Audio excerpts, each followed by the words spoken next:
ሳልሳይ ወያኔ ህወሓት በትግራይ ክልል ስልጣን ለመቆጣጠር የሚያደርገውን ጥረት በመቃወም የሽግግር መንግስት እንዲመሰረት ጠይቋል። ይህንን መረጃ በዝርዝር እናካፍላችኋለን። ኢትዮጵያና አሜሪካ ባካሄዱት ዲፕሎማሲያዊ ውይይት ታላቁ ህዳሴ ግድብ፣ የሱዳን ግጭትና የቀይ ባህር ደህንነት ጉዳይ ዋና ዋና አጀንዳዎች መሆናቸው ተገለጸ። ዝርዝር መረጃውን የምናካፍላችሁ ነው የሚሆነው።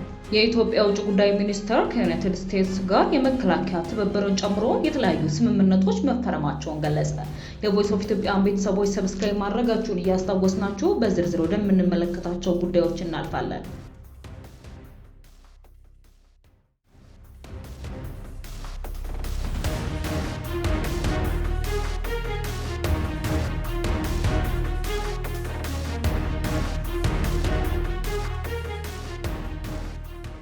ሳልሳይ ወያኔ ህወሓት በትግራይ ክልል ስልጣን ለመቆጣጠር የሚያደርገውን ጥረት በመቃወም የሽግግር መንግስት እንዲመሰረት በአስቸኳይ ጠየቀ።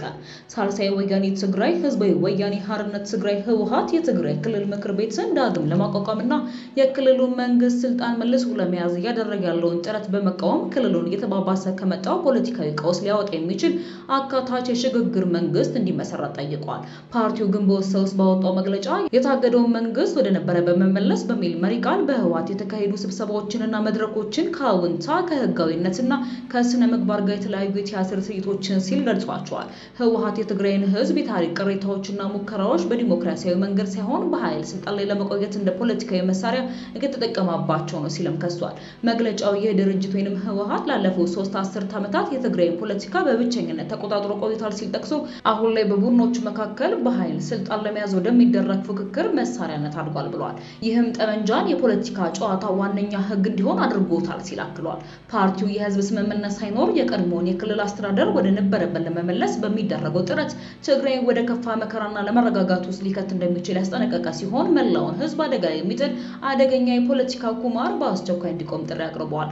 ፓርቲው በምትኩ ሁሉንም የትግራይ ባለድርሻ አካላትን የሚወክል አካታች ጊዜያዊ የሽግግር መንግስት እንዲመሰረት ሀሳብ አቅርበዋል። ይህ መግለጫ የወጣው በ2015 የተፈረመውን የፕሪቶሪያ ስምምነት ተከትሎ ለ3 ዓመት ተኩል ተቋርጦ የነበረው የትግራይ ክልል ምክር ቤት ስራ መጀመሩና ዶክተር ደብረጽዮን ገብረ ሚካኤልን የክልሉ ፕሬዝዳንት አድርጎ መምረጡ መግለጹን ተከትሎ ነው።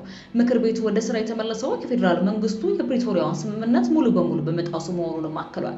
ህዝባዊ ወያኔ ሓርነት ትግራይ ወይንም ህወሓት ትላንት ባወጣው ሳምንታዊ የፖለቲካ መልእክቱ የክልሉ ምክር ቤት ዳግም ስራ እንዲጀምር የተላለፈውን ውሳኔ የተከላከለ ሲሆን ምክር ቤቱ በግምት 2.8 ሚሊዮን ህዝብ የተመረጠ መሆኑና ስራው ያቋረጠው በህዳር 2015 የፕሪቶሪያ ስምምነት ከተፈረመ በኋላ ለሰላም ብቻ እንደነበረም ገልጿል።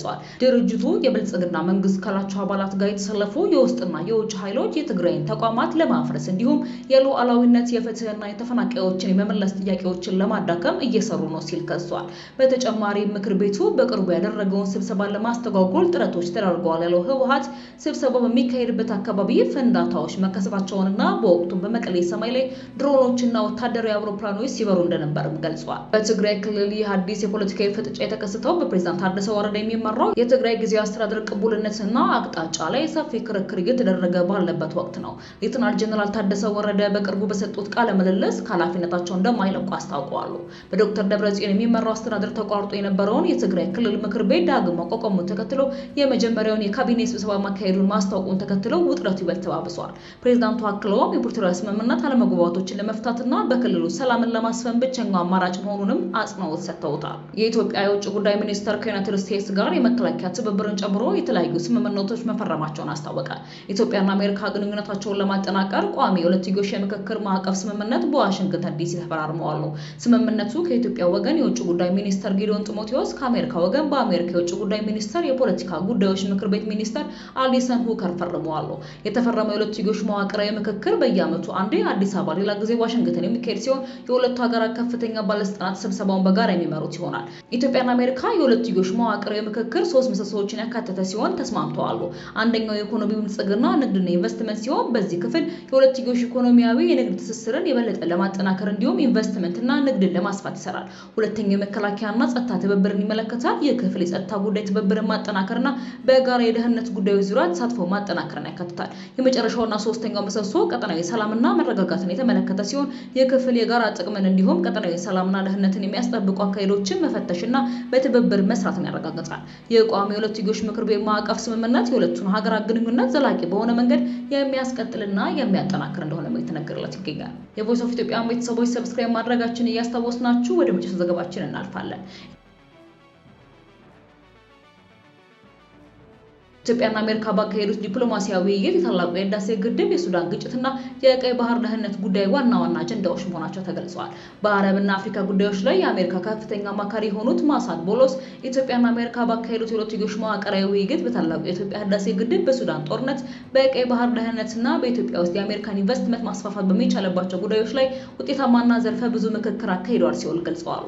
በውጭ ጉዳይ ሚኒስትር ጌዲዮን ጢሞቴዎስ የተመራው የኢትዮጵያ ልዑካን ቡድን በከፍተኛ የአሜሪካ ባለስልጣናት የተሳተፉበት ውይይት ውጤታማና ሰፊ ርዕስ ጉዳዮችን የዳሰሰ እንደነበረ ብሎስ ግንቦት 3 2018 በማህበራዊ ትስስር ወይንም በኤክስ ገጻቸው ባሰፈሩ ጽሑፍም ገልጸዋል። የቮይስ ኦፍ ኢትዮጵያ ቤተሰቦች ዳግም ሰብስክራይብ ማድረጋችሁን እያስታወስናችሁ በሌላ አዲስና ወቅታዊ መረጃዎች ዳግም እስክንገናኝ ድረስ በደህና ቆዩ።